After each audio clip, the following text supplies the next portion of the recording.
Hi, this is Vaibhav from Art History Plus. Please subscribe to our channel and also follow us on Instagram.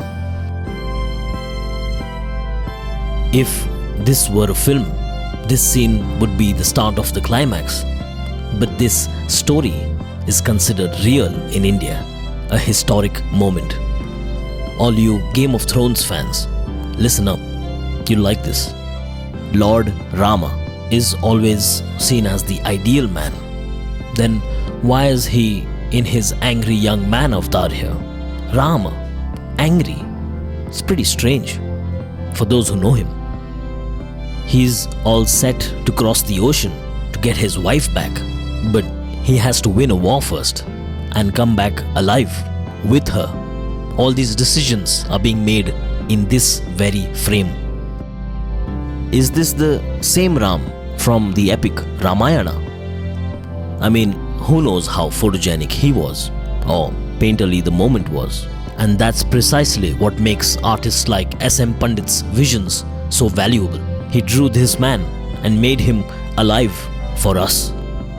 He's usually represented as a blue-skinned avatar of Lord Vishnu, but he's not blue here. Yeah, blue. The Indian cricket team blue.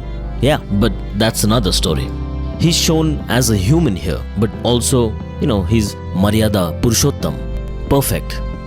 I guess Mr. Pandit decided to be humble and paint him like a human so that we can connect to him.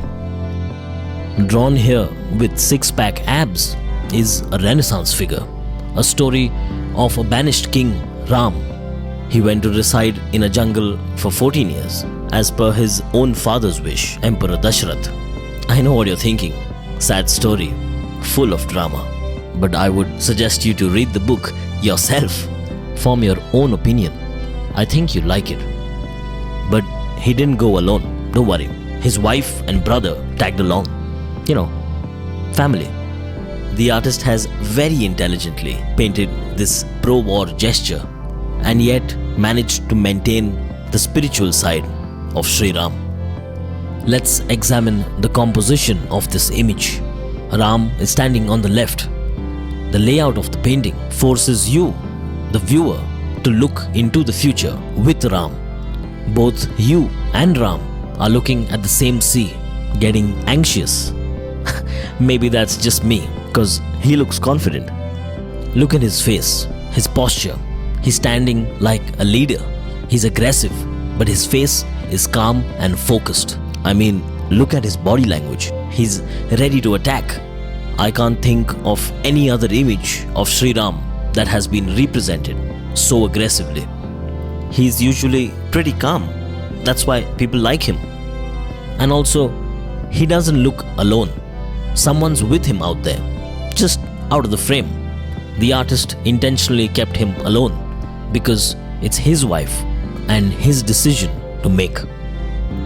Look at the waves. They show friction, turmoil, uncertainty. He is not above a rock like a hero. He is at the level of the water, in the reality of the moment. And so are you, by the way. You are experiencing Ram go through all of this from the same vantage point, the same perspective. You're with him on that shore at that moment. And let me remind you, the background storm is not representing the fear in his mind. It's almost real. This painting was produced in 1956. I'll give you some context. This is about the same time Dr. B.R. Ambedkar has walked away from Hinduism and converted to Buddhism. This makes you think about coincidences, doesn't it? Or was this image commissioned for a reason? I mean, the psychological effect of putting a poster in your room is to trigger emotion. What do you think? Ram is standing with this bow and he's thinking, I had my chance. I could have killed Ravana. He was here, right at my doorstep. He tricked me and he abducted my wife. But this time, man, I'm gonna get him. This is that moment when Sugriv, Vibhishan and Lakshmana requested Ram to pray to the ocean. But Ram wasted 3 days praying. Then, in a fit of rage, he shot arrows into the depths of the oceans, invoking the ocean gods. It was only then that the ocean reminded Shri Ram that it was bound by the laws of nature. It couldn't just part and allow them to pass. It was then that the ocean requested Ram to build a bridge. This is what is referred to as the Ram Setu. This iconic image was institutionalized by RSS, the Rashtriya Swayamsevak Sangh. And why not? Rama looks so determined here. This painting has inspired and will inspire generations to come. It keeps reminding Indians that they are a part of a living tradition, a tradition that goes back thousands of years. Look around, you'd still have a child being named Ram even today. Yeah, in 2020.